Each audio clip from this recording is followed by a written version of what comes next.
அதிமுகவுடைய நிலைமை ஒரு பரிதாபத்துக்குரிய ஒரு நிலைமையாக தான் இருக்குது. ஒவ்வொரு வாரமும் சனிக்கிழமை அதிமுகவை நம்பியே தாவேக்கா ஒரு நிகழ்ச்சி நடத்துது. மாற்றுக் கட்சியிலிருந்து தாவேக்காவில் இணையும் நிகழ்ச்சிகள் அப்படின்னு நடத்துகிறாங்க. அந்த நிகழ்ச்சியை நடத்துறதுல முழுக்க அதிமுகலேருந்து வர்றவங்க தான் வர்றாங்க, வேற யாரும் வர்றது. இன்னைக்கு இந்த ஆர்ப்பாட்டத்தின் போது விழுப்புரத்தில் ஒரு நிர்வாகி சொல்றாரு, சர்டிஃபிகேட்டை வாங்கிட்டு சிவி சண்முகம் அமைச்சராக தான் வருவான், திரும்பி போயிட்டு வரேன்னு சொல்லி கிளம்பி போனாரு அப்படின்னு கூட சொல்றாரு. அதிமுக நிர்வாகிகள், முக்கிய நிர்வாகிகள் எல்லாமே அமைச்சர் கனவுக்கு வந்துட்டாங்க. ஒவ்வொருத்தரும் கிட்டத்தட்ட பார்த்தீங்கன்னா 26 மாவட்ட செயலாளர்களுடைய பதவிகள் பறிவிக்கப்பட்டது. ஆனால் தாவைக்காவில் சேர்ந்தது தவிர மீதி இருக்கிற எல்லாத்துக்கும் பார்த்தீங்கன்னா ஏனோ தானோன்னு ஒரு பொறுப்புகள் வழங்க, கொள்கை பரப்பு இணை செயலாளர், துணை பொதுச் செயலாளர் அப்படின்ற மாதிரி பல அந்த மாதிரிலாம் கொடுத்துருந்தாரு. அதெல்லாம் யாரும் ஏற்றுக்கல. உங்களுக்கு என்னைக்கு இருந்தாலும் ஒரு பயம் இருக்கிறதானே செய்யுதுங்கிற நான் கேபி அப்புறம் சிவி சண்முகத்துக்கு மட்டும்தான் அந்த பொறுப்பு போடல. கேபி அன்பழகன், வேலுமணி, தங்கமணி எல்லாத்துக்கும் பொறுப்பு போட்டார். அது அவருக்கு எதிரான செஞ்சவங்க தானே. காரணம் பிஜேபி நம்மளுக்கு சொல்லியிருக்கு, அதுக்காவது நம்ம ஒரு ரெக்கார்டாக பண்ணணும் அப்படின்னு நினைச்சி செஞ்சார். ஆனால் அவங்க தெளிவாக சொல்லிட்டாங்க, நாங்கள் ஏற்றுக்க மாட்டோம்.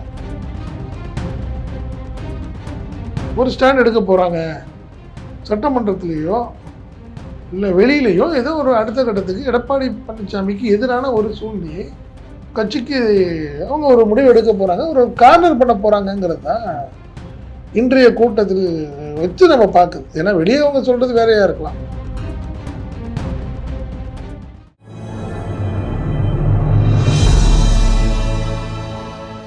தமிழ் நியூஸ் நேயர்களுக்கான வணக்கம். இன்றைய நேர்காணலில் நுழைந்திருப்பவர் தமிழ் நியூஸோட ஆசிரியர் மற்றும் பத்திரிகையாளர் திரு செந்தில் சார். சார் வணக்கம். வணக்கம் சார். பழனியில் அதிமுகவோட முன்னாள் அமைச்சர்கள், குறிப்பாக இபிஎஸ்க்கு எதிராக போர்க்கொடி தூக்கியவர்கள் வேலுமணி, சிவிஎஸ், ரத்தம் விஸ்வநாதன் அவர்களோட தரப்பு மீண்டும் தற்போது கூட்டாக சேர்ந்து ப்ரெஸ் மீட்லாம் கொடுத்துருக்குறாங்க. பதவியெலாம் வேண்டாம், எங்களுக்கு பொதுக்குழு கூட்டணும், பிரிந்தவர்களை ஒன்றிணைக்கணும் அப்படிங்கிற அந்த பழைய கோரிக்கைகள். இது கிட்டத்தட்ட ஒரு 10 வருஷமாக இந்த அம்மையார் மறைவுக்கு பிறகு ஏற்பட்ட பிளவுலேருந்தே நம்ம பார்த்துட்டு இருக்கோம். திருப்பி அதே வலியுறுத்தி இருக்காங்க. என்ன போய் கொண்டிருக்கிறது? இல்லை, அது நீங்கள் சொன்னது மாதிரி 10 ஆண்டு காலமாக ஓபிஎஸ் சொல்லிட்டு இருந்தார். ஓபிஎஸ் பீரியடில் மாறி மாறி இப்போ வேலுமணி சொல்கிற மாதிரி ஆயிடுச்சுன்னு சொன்னேன். தேர்தலுக்கு முன்னாடி கேஎஸ் சொல்லிட்டு இருந்தார். ஆமாம், அவர் செங்கோட்டையன் சொன்னார். இப்போ வேலுமணி சொல்லிட்டு இருக்காருன்னு வச்சுங்களேன். அதிமுகவுடைய நிலைமை ஒரு பரிதாபத்துக்குரிய ஒரு நிலைமையாக தான் இருக்குது. ஒவ்வொரு வாரமும் சனிக்கிழமை அதிமுகவை நம்பியே தாவேக்கா ஒரு நிகழ்ச்சியை நடத்துது. என்ன நிகழ்ச்சின்னா, மாற்றுக் கட்சியிலேருந்து தாவேக்காவில் இணையும் நிகழ்ச்சிகள் அப்படின்னு நடத்துகிறாங்க. அந்த நிகழ்ச்சியை நடத்துறதுல முழுக்க அதிமுகலேருந்து வர்றவங்க தான் வர்றாங்க, வேற யாரும் வர்றதில்லை. ஈவன் தான் நாம் தமிழ்லேருந்து கூட பெரிய நிர்வாகிகள்லாம் வர்ற மாதிரி தெரியல. அதிமுக நிர்வாகிகள்லாம் போகிறாங்க. அந்த அதிமுக நிர்வாகிகளுக்கு காரணம் எடப்பாடி பழனிசாமியோடைய ஒரு சர்வாதிகாரம் அப்படின்னு தான் நம்ம பார்க்கணும். காரணம் என்னென்னா, இந்த சட்டமன்ற தேர்தலை ஒட்டி அதன் முடிவுகளுக்கு அப்புறம் பார்த்திங்கன்னா அதிமுக ஒரு முடிவு எடுக்குது. அதாவது எடப்பாடி பழனிசாமி ஒரு முடிவு எடுக்கிறாரு. ஆனால் அதிமுகவில் இருந்த ஒரு 25 பேர் வேறு மாதிரி ஒரு முடிவு எடுத்தாங்க. என்ன முடிவுன்னா, விஜயை ஆதரிப்பது, விஜய் அரசுக்கு ஆதரவு தெரிவிப்பது அப்படின்னு ஒரு முடிவு எடுத்தாங்க. அதுக்கு அவங்க ஒரு காரணம் தேடுறது தான் வேடிக்கையாக இருக்குது. என்னென்னா, திமுகவும் அதிமுகவும் ஒன்றாக முயற்சி பண்ணாங்க அப்படின்னு. அதெல்லாம் கிடையாது. அதெல்லாம் அவங்களுக்குலாம் தெரிஞ்சுதான் எல்லாமே நடந்தது. அதிமுகவும் திமுகவும் இணைந்து ஆட்சி அமைக்க ட்ரை பண்ணாங்கன்னா, திமுக இல்லை அதிமுக மட்டும்தான் திமுக வெளியிலேருந்து ஆதரவு தெரிவிக்க ட்ரை சொன்னாங்க. அதிமுக ஓகேன்னு ஒரு முடிவு வரும்போது பார்த்திங்கன்னா, மற்ற கட்சிகள் குறிப்பாக பார்த்திங்கன்னா கூட்டணி கட்சிகளான கம்யூனிஸ்ட் மற்றும் திருமா அதை ஆதரவு தெரிவிக்கலை, எச்சரிச்சாங்க. அவங்க ஆதரவு தெரிவிக்காதால அந்த ஒரு முயற்சி பலனளிக்கவில்லை. பட் அடுத்த கட்டமாக பார்த்தீங்கன்னா திருமாவை முதல்வர் ஆக்குறதுன்னு ஒரு முயற்சி இருந்தது. அதை அதிமுக ஒத்துக்கலை. ஸோ இந்த ஃபெயிலியர்னால மன உடைச்சல் ஆகிட்டாங்க. என்ன காரணம்னா, இன்னும் கூட இன்னைக்கு இந்த ஆர்ப்பாட்டத்தின் போது விழுப்புரத்தில் ஒரு நிர்வாகி சொல்கிறாரு, சர்டிஃபிகேட்டை வாங்கிட்டு சிவி சண்முகம் அமைச்சராக தான் வருவான், திரும்பி போயிட்டு வரேன்னு சொல்லி கிளம்பி போனார் அப்படின்னு கூட சொல்கிறார். ஒரு ஆர்ப்பாட்டத்தில் சொல்கிறார் வச்சுங்களேன். ஸோ அவங்க அதிமுக நிர்வாகிகள், முக்கிய நிர்வாகிகள் எல்லாமே அமைச்சர் கனவுக்கு வந்துட்டாங்க. காரணம்னா, திமுக வெளியிலேருந்து ஆதரவு, நம்ம தான் ஆட்சி அமைக்கிறோம், ஒன்றும் மாற்றம் இல்லை அப்படின்னு ஒரு முடிவு இருந்தாங்க. அது ஃபெயிலியர் ஆனோன்னு உடனே திரும்ப முதல்வர். ஆனாலும் பார்த்தீங்கன்னா அமைச்சரவை அதிமுக தான் அப்படிங்கிறது. ஆனால் எடப்பாடி பழனிசாமி எனக்கு முதல்வர், நான் முதல்வர் இல்லைன்னா அப்புறம் எதுக்கு அப்படின்னு அவர் அந்த ஆட்டையை கிடச்சி விட்டாருன்னு வச்சுக்கோங்களேன். ஸோ அந்த கோபத்தில் இருந்தவங்க ரைட்டு டக்குன்னு விஜய்கிட்ட ஒரு பேச்சுவார்த்தை நடத்துனாங்க. அப்போ விஜய் என்ன சொன்னார், முக்கியமான நிர்வாகிகளுக்கு உங்களுக்கு நான் அமைச்சரவையில் பங்கு தர்றேன் அப்படின்னோன்னு 25 பேர் ஒரு முடிவு எடுத்தாங்க. பட் அதுக்கப்புறம் நடந்த விஷயங்கள்லாம் எல்லாத்துக்கும் தெரியும்னு வச்சுக்கங்களேன். கட்சி தாவல்னு ஒரு ரிஸ்க் எடுத்தோம். கட்சி தாவல்னு ஒன்று நோட்டீஸ் கொடுத்தோன்னே எடப்பாடி தர மாட்டாங்கன்னு எடப்பாடி சொன்ன உடனே பயந்துட்டாங்க. கவர்னரும் அதை ஆதரிக்கவில்லை. இல்லை சரியாக இருக்காது, கட்சியின் பொதுச் செயலாளர் வந்து சொல்லிட்டாரு, அதனால் நீங்கள் ஒருவேளை அவர் தொடர்ந்து இதே ஸ்டாண்டில் இருந்தாருன்னா உங்களுடைய பதவிகள் பறிக்கப்படுங்கிற ஒரு சூழ்நிலைனால அவங்க எல்லாம் அப்படியே திரும்பி எகெயின் வந்துட்டாங்க. மீண்டும் வரும்போது முகாமுக்கு திரும்பும்போது பார்த்தீங்கன்னா அதற்கான முயற்சியை சொன்னது பிஜேபி. வேலுமணியை கூப்பிட்டு சொல்லி இல்லை பரவாயில்ல நீங்கள் போயிடுங்க, நான் எடப்பாடிகிட்ட நாங்கள் பேசிக்கிறோன்னு சொன்னாங்க. அதன் தொடர்ச்சியாக தான் அவங்க இங்கே வந்தாங்க.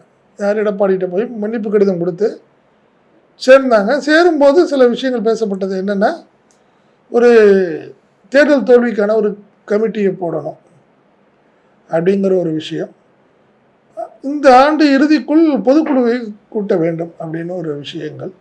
அதே மாதிரி பார்த்தீங்கன்னா கட்சியிலிருந்து பதவிகள் பறிக்கப்பட்டவர்களுக்கு மீண்டும் பதவிகள் வழங்கப்பட வேண்டும் அப்படிங்கிற கோரிக்கையை எடப்பாடி சொன்னப்போ எடப்பாடி ஓகேன்னு சொன்னார்.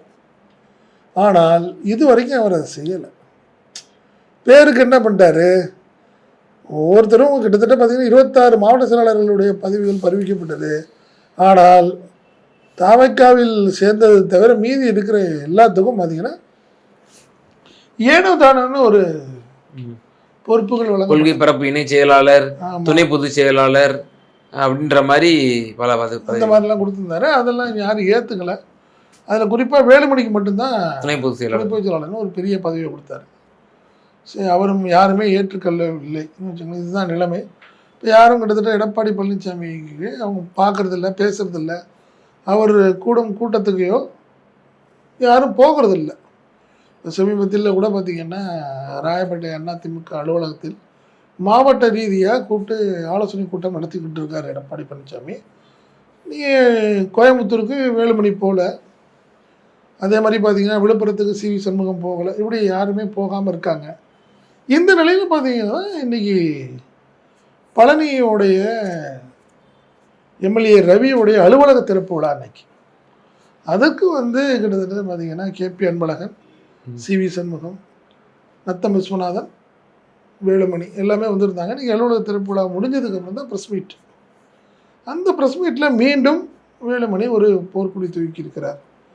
என்ன சொல்கிறாருன்னா, பிரிந்தவர்கள் இல்லை கட்சியிலிருந்து நீக்கப்பட்டவர்கள் எல்லாத்தையும் மீண்டும் கட்சியில் சேர்க்க வேண்டும். அதில் குறிப்பாக பார்த்தா இன்றைக்கி ரொம்ப நாள் கழிச்சு இன்றைக்கி ஒரு வார்த்தை சொல்கிறாரு, சின்னம்மா சசிகலா அப்படின்னு ஒரு வார்த்தை சொன்னார் வேலுமணி. டிடிவி தினகரன் எல்லாத்தையும் கட்சி சேர்க்கணும் அப்படிங்கிறது வருது. இப்போ டாக்டிஸாக எடப்பாடி பழனிசாமி என்ன பண்ணுறாரு, பொதுக்குழுவை இந்த ஆண்டு இறுதிக்குள்ளே பொதுக்குழு செயற்குழுவை கூட்ட வேண்டிய கட்டாயத்தில் அதிமுக இருக்கிறது. வருஷத்துக்கு ஒரு ட்ரிப்பு பண்ணணும் வைக்கும்போது பண்ணிட்டு நீங்கள் வந்து ஆட்டோமேட்டிக்காக அதில் சில தீர்மானங்கள் நிறைவேற்றப்பட்டு யார் யார் எவ்வளோ பேர் கலந்துக்கிட்டாங்கங்கிறத பைலா பிரகாரம் நடத்தி அதை வந்து தேர்தல் கமிஷனுக்கு கொடுக்கணும். இந்த மாதம் இந்த ஆண்டு இறுதிக்குள் செய்யணுங்கிறதுனால என்ன பண்ணுறாரு, இந்த பொதுக்குழு செயற்குழு உறுப்பினர்களில் சிவி சண்முகம், வேலுமணி இவங்களுக்கு வேண்டிய ஆட்கள் எல்லாத்தையும் நீக்கிறார். நீக்கிட்டு புதுசாக போட ஆரம்பிக்கிறார். தனக்கு ஏதுவான ஆட்களை போடுறாரு. நீங்கள் எங்கிட்ட வந்தீங்கனாலும் உங்களை வந்து விடமாட்டாங்கிற மாதிரி அவர் பண்ணிட்டு இருக்காரு. அதை தான் இன்னைக்கு வேலுமணி ரொம்ப வருத்தமாக சொன்னார். கிட்டத்தட்ட இது வரைக்கும் 200க்கும் மேற்பட்ட பொதுக்குழு உறுப்பினர்களை வந்து கட்சியை விட்டு நீக்கியிருக்கிறாரு. சரியான சூழ்நிலை இல்லை. இதெல்லாம் ஒரு பேச்சுனாலும் கூட சட்டமன்ற 5ஆம் தேதி நாளை மறுநாள் துவங்க இருக்கிறது. இந்த நிலையில் இவங்க அதிருப்தியாளர்கள் எல்லாம் சேர்ந்து ஒரு ஆலோசனை கூட்டுவதுங்கிறது சாதாரணமாலாம் இருக்க வாய்ப்பில்லை. ஒரு ஸ்டாண்ட் எடுக்க போகிறாங்க சட்டமன்றத்திலேயோ இல்லை வெளியிலையோ ஏதோ ஒரு அடுத்த கட்டத்துக்கு எடப்பாடி பழனிசாமிக்கு எதிரான ஒரு சூழ்நிலையை கட்சிக்கு அவங்க ஒரு முடிவு எடுக்க போகிறாங்க, ஒரு கார்னர் பண்ண போகிறாங்கங்கிறது தான் இன்றைய கூட்டத்தில் வச்சு நம்ம பார்க்குது. ஏன்னா வெளியே அவங்க சொல்கிறது வேறையாக இருக்கலாம். ஏன்னா விழுப்புரத்துலேருந்து பழனிக்கு வராரு யார்? சிவி சண்முகம். எல்லாரும் போகிறாங்க. கோயம்புத்தூர்லேருந்து பழனிக்கு வராரு, அவர் வந்துடலாம் ஈஸி. சிவி சண்முகமும் கேபி அன்பழகனும் அங்கே போக முடியாது. ஏன்னா இவங்க இருக்கக்கூடிய பகுதி வேறு, அங்கே போகிறாங்கன்னா ஏதோ ஒரு விஷயம் டிஸ்கஷனுக்காக தான் இன்னைக்கு போயிருந்துருக்கணும்னு வச்சுக்கோங்களேன். பட் அதுக்கு என்ன சொல்கிறாங்கன்னா அதுதான் நான் சொல்கிறேன், சட்டமன்றத்தில் எடப்பாடி பழனிசாமிக்கு எதிராக மீண்டும் சில விஷயம் சட்டசபையில் அப்படி ஒரு வேலை இப்போ அவங்க தலைமைக்கு எதிரான ஒரு முரணான ஒரு நடவடிக்கை எடுக்க போகிறாங்க அப்படின்னா 2/3 நிச்சயமா அதுக்கும் வேணும். இப்போ 41ங்கிற பொழுது 41க்கு எந்த அளவுக்கு 2/3 வேணும் அப்படிங்கிற ஒரு விஷயம் இருக்கு. அப்ப அதுக்கு உண்டான வேலைகளை செய்வாங்களா? நினைக்கிறேன் எங்களை தனி அணியாக அறிவியுங்கள் சொல்லலாம். அதிமுக 1-2 அப்படிங்கிற மாதிரி ஆமா கேட்கலாம். நீ இதே சூழ்நிலையை எடப்பாடி பழனிசாமி ரொம்ப அடமண்டா இருக்காரு, எதையுமே காதில் வாங்க மாட்டேங்கிறாரு அப்படின்னு செய்யறதுனால நீங்க அவங்க ஒரு செக் வைக்கிறதுக்கான வேலைகளை பார்க்குறாங்க. நான் அப்படிதான் பார்க்குறேன். ஏன்னா நீங்கள் பழனி எம்எல்ஏ, அவர் அதிமுக எம்எல்ஏ, அவர் பொதுச்செயலாளரை கூப்பிடாம அதிருப்தி எம்எல்ஏ தலைவர்களை கூப்பிட்டு இந்த அலுவலகத்தை திறக்கிறாருன்னா அப்போ ஏதோ ஒரு விஷயம் நடக்குது இல்லை, மறைமுகத்தில் ஏதோ ஒரு விஷயம் நடக்குது. எடப்பாடிக்கு இது ஒரு எதிரான விஷயமா தான் நான் அதை பார்க்குறேன். சார் இப்போ இப்படி ரெண்டா பிளக்கிறதுக்கு ஒரு வேலை நடந்துட்டு இருக்கு, சட்டசபையில் ஒரு தனி ஃபேக்ஷனாக பண்ணுற ஒரு வேலை நடந்துட்டு இருக்கு அப்படின்னா யாரோடைய தூண்டுதலின் பேரில் வேலுமணி இப்படி செஞ்சிட்டு இருக்கிறாரு? இப்போ பாஜகவுடைய ரொம்ப ஒரு க்ளோஸ் ஆனவர் வேலுமணி அப்படிங்கிற ஒரு பார்வை ஏற்கனவே இருக்கு. பாஜக இதே மேற்கு வங்கத்தில் 80 உறுப்பினர்கள் அநேகமாக ஜெயிச்சாங்கன்னு நினைக்கிறேன். அதில் கிட்டத்தட்ட ஒரு 60 சட்டமன்ற உறுப்பினர்கள் தனியாக ஒரு ஃபேக்ஷனே உண்டு பண்ணி அவங்க வந்து என்டிஏவுக்கு நாங்கள் ஆதரவுன்னு சொல்லியே மம்தா பானர்ஜியை நீக்கிட்டாங்க அந்த 60 பேர் சேர்ந்து. அப்படிலாம் கூட அவ்வளவு பெரிய இஷ்யூ ஆச்சு. கண்டிப்பா நடக்கும். வேலுமணி அவர்களை கையில் எடுத்து ஏதேனும் அப்படி செய்தா பாஜக அப்படி எப்படி பாக்குறது? 100% வாய்ப்பு இருக்கு. ஐக்கியமதுல 100 காரணம் என்னன்னா வேலுமணியிடம் தான் அமித்ஷா பேசினார் அதிருப்தியா இருக்கும்போது. இல்ல எடப்பாடியை நம்ம சமாதானப்படுத்திக்கலாம், நீங்க நேரா போய் இந்த மன்னிப்பு கடிதத்தை கொடுத்துட்டு வாங்கன்னு சொன்னாரு. அவர் அமித்ஷாவுடைய ஒரு கேரண்டியின் அடிப்படையில் தான் அவங்க போய் பார்த்தாங்க. அன்னைக்கு வந்து இவர் போகல, யார்? சிவி சண்முகமும் விஜயபாஸ்கர் மட்டும்தான் போகலை, மற்ற எல்லாமே போனாங்க. போய் கொடுத்துட்டு வந்தாங்கன்னு வச்சுக்கோங்களேன். பட்டு எடப்பாடி பழனிசாமி எதுக்குமே அசைஞ்சு கொடுக்காமல் இருக்கிறாரு. இது சம்மந்தமாக வேலுமணி தரப்பு கூப்பிட்டு அமித்ஷாட்ட கேட்கும்போது கொஞ்சம் வெயிட் பண்ணுங்கள், நம்ம சொல்லி பார்த்தாலும் காதில் வாங்குற மாதிரி இருக்காரு, கொஞ்சம் வெயிட் பண்ணுங்கன்னு சொல்லியிருக்காங்க. ஸோ இப்போ அவங்களுக்கு ஏதாவது க்ரீன் சிக்னல் கிடைத்திருக்கலாம், ரைட்டு நீ மூவ் பண்ணு, தனியாக மூவ் பண்ணு. இந்த கவர்னர் உடனே கூப்பிட்டு சொல்லுவார். கவர்னர்கிட்ட மட்டும் ஆட்டோமேட்டிக்காக சபாநாயகர் அதை வந்து ஓகேன்னு சொல்லிடுவார். ஏன்னா சபாநாயகர் அதை எதிர்பார்த்துட்டு தானே இருக்கார். தாவேக்கா எடப்பாடி பழனிசாமியை வீக்காக்கணுங்கிறதுல குறிப்பாக இருக்குது, குறியாக இருக்குது. காரணம் என்னென்னா நம்மளை ஏற்கனவே அந்த 25 பேரை பிரிஞ்சு வந்தவங்கள எடப்பாடி பழனிசாமி நசுக்கிட்டாருங்கிற ஒரு வருத்தம் கூட விஜய் தரப்புக்கு இருக்குது. ஸோ அதனால் ஆட்டோமேட்டிக்காக அவங்க வந்து என்ன பண்ணுவார், கரெக்டு ஒரு 20 பேர் போய் கேட்டாங்கன்னு வச்சுங்க. இப்போ இவரெலாம் போயிட்டார், யார்? விஜயபாஸ்கர் போயிட்டார், எம்ஆர் விஜயபாஸ்கர் போயிட்டாருன்னு வச்சுங்களேன். அப்படி இல்லும்போது அட்லீஸ்ட் ஒரு 17-18 பேர் சேர்றாங்க. அவங்க போய் எங்களை தனியை அணியாங்கள நீங்கள் அங்கீகரிக்கணும்னா ஓகேன்னு சொல்லலாம். ஃபஸ்ட்டு மூவாக இருக்கும் எடப்பாடி பழனிசாமிக்கு ஒரு செக் வைக்கிறதுக்கான வேலைகளாக தான் இருக்கணும். ஏன்னா இன்னைக்கு செய்ய வேண்டிய வேலை இல்லை. சார் 2/3க்கு குறைவான எண்ணிக்கையிலான நபர்கள் திரு வேலுமணி அவர்களிடம் இருந்தாலும் அவர் வந்து தனி ஃபேக்ஷன்ல செயல்பட முடியுமா? நான் தான் சொல்றேன். நீங்க இப்ப பாத்தீங்கன்னா அதிமுக எம்எல்ஏக்கள் கிட்டத்தட்ட 6 பேர் போயிட்டாங்கல்ல. ராஜினாமா பண்ணிட்டாங்க, போனாங்க. ஆமா, மொத்தம் 47 பேர். 47 பேர் இல்ல, ஆமா 6 பேர் போயிட்டாங்க. இப்ப 25 பேர் இருந்ததுனாலதான் வேலுமணி அவர்கள் சரண்டர் ஆயிட்டு திருப்பி வந்தாரு இந்த பக்கம். ஆமா, இப்ப அந்த 41க்கு 2/3 வச்சீங்கன்னா நீங்க வந்து அரௌண்ட் 66% வரும். ஆமா, அப்ப கிட்டத்தட்ட 25 வச்சுப்போம். அதே 25 அளவு இந்த 41 உறுப்பினர்களுக்கு வேணும் அப்படின்னா 25 பேர் வருவாங்களா இவருக்கு பின்னாடி அப்படிங்கிற ஒரு கேள்வி இருக்கு. இல்லை என்ன வேணாலும் இருக்கலாம்ங்கிறேன். நான் என்ன சொல்கிறேன், ஒன்றும் இல்லை. இப்படி இவங்கெல்லாம் எடுத்துக்கிட்டிங்கன்னா எல்லாரும் லீமா ரோஸ்லாம் என்ன கணக்கில் வச்சுப்பீங்க? அவர் வேலுமணியோட ஒரே ஒரு தீவிர ஆதரவாளர் அவங்க. ஆனா EPS அவர்களுக்கு இருக்கலாம். பண்ற women எப்பயுமே பாத்தீங்கன்னா இன்னைக்கு ஒண்ணும் இல்ல, தீரன் சின்னமலை நினைவு நாளுக்கு வந்து பாத்தீங்கன்னா வேலுமணியையும் தங்கமணியும் போய் சிலைக்கு மாலை போட சொல்லி அறிவிப்பு வந்திருந்தது. எதுல? ஓகே அதிமுக அதிமுகவோட இது. ஓகே, அங்க பாத்தீங்கன்னா தங்கமணி போயிருக்காரு, வேலுமணியும் போயிட்டு வந்தாரு. ஸோ நீங்க கட்சி ரீதியா சில விஷயங்கள் நடந்துக்கிட்டு தான் இருக்கு. அதனால ரீமா ரோஸ் இன்னைக்கு முடிவு எடுக்கல, அவங்க எடப்பாடி தரப்பு எடப்பாடி சைடில் தான் இருக்கிறாங்கலாம் கிடையாது. சிலர் போய் வேற வழி இல்லாமல் அங்கே போயிட்டு வந்துட்டு இருக்கிறாங்க. கண்டிப்பாக வேற முடிவு எடுக்கிறதுக்கான கண்டிப்பாக ஒரு முடிவு இருக்கு. ஏன்னா இன்னைக்கு அதுதான் நான் சொன்ன திருப்பி நீங்கள் சாதாரண ஒரு எம்எல்ஏ அலுவலக திறப்புக்கு நீங்கள் சென்னையிலேருந்து ஒருத்தர் விழுப்புரத்துலேருந்து ஒருத்தர் போய் அங்கே போகணுங்கிற அவசியம்லாம் இல்லைங்கிற நான். அப்போ ஏதோ ஒரு முடிவு எடுக்க வேண்டிய கட்டாயத்தில் வேலுமணி, சிவி சண்முகம்,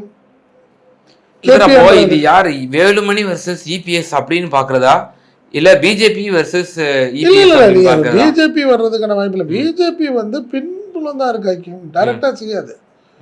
ஏன் எடப்பாடி மேல ரொம்ப வேலுமணிக்கு உண்மையிலேயே நோக்கம் இருக்குமா சசிகலாவை மீண்டும் கொண்டு வந்து அவங்கள வந்து எடப்பாடிக்கு பரவாயில்ல நினைப்பாங்க.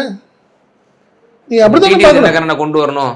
நான் என்ன சொல்றேன், நீங்க எடப்பாடி பழனிசாமிக்கு இவங்க பரவாயில்லங்கிற ஒரு மனநிலைக்கு வந்துட்டாங்கிற நான்.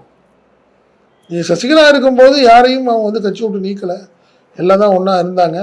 இந்த கவர்மெண்ட்டை கூட அவங்க ஃபார்ம் பண்ணி கொடுத்துட்டு தான் போனாங்க. நீ எப்போ எடப்பாடி பழனிசாமி தானே கொடுத்துட்டு போனாங்க. இல்லை அவங்க இருந்தும் குறுகிய காலகட்டம், அது எந்த மாதிரி இக்கட்டான காலகட்டம் நமக்கும் அது தெரியும். இல்லை தெரியும், அதுதான் நான் சொல்கிறேன். நீங்கள் அவங்க வந்து கடைசி வரைக்கும் என்ன காரணம்னா, நீங்கள் ஜெயிலில் இருக்கும்போது இருக்கட்டும், ஜெயிலேருந்து வெளியே வந்து கூட அவங்க அதிமுக எதிராக அவங்க எதுவுமே பண்ணலை, அமைதியாக தான் இருந்தாங்க. இப்போ டிடிவியும் கூட பார்த்தீங்கன்னா மீண்டும் நாங்கள் தான் உண்மையான அதிமுக, கட்சியை கைப்பற்றுவோம்னு சொல்லி தானே நீங்கள் வந்து அமமுக ஆரம்பித்தார். அதன் அடிப்படையில் அவங்க என்ன நினைக்கிறாங்க, எடப்பாடி பழனிசாமிக்கு செக் வைக்கணும்னா நீங்கள் சசிகலா, டிடிவி மாதிரி ஆட்கள்லாம் வந்தால் தான் சரியாக இருக்கும் அப்படிங்கிறது அவங்களோட எண்ணம். ஏன்னா நீங்கள் தென் மாவட்டத்தின் முக்கிய முகமாக பார்த்த OPS இப்போ இல்லை, அவர் திமுகவுக்கு போயிட்டார்.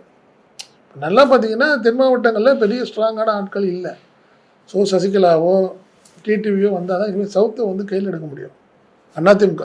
அதுக்காக தான் கூட்டணியை கூட ஒரு டிடிவி அழைச்சார். ஆமாம், அழைச்சாருன்னு வச்சுக்கலாம். இப்போ கொங்குல பார்த்தீங்கன்னா வேலுமணி அப்படியே இருக்கார், கிட்டத்தட்ட ஒன்று சொல்லலாம். நீங்கள் அதே மாதிரி வட மாவட்டங்களில் பார்த்தீங்கன்னா KP அன்பழகன் இருக்காரு, சண்முகம்லாம் இருக்கிறாங்க.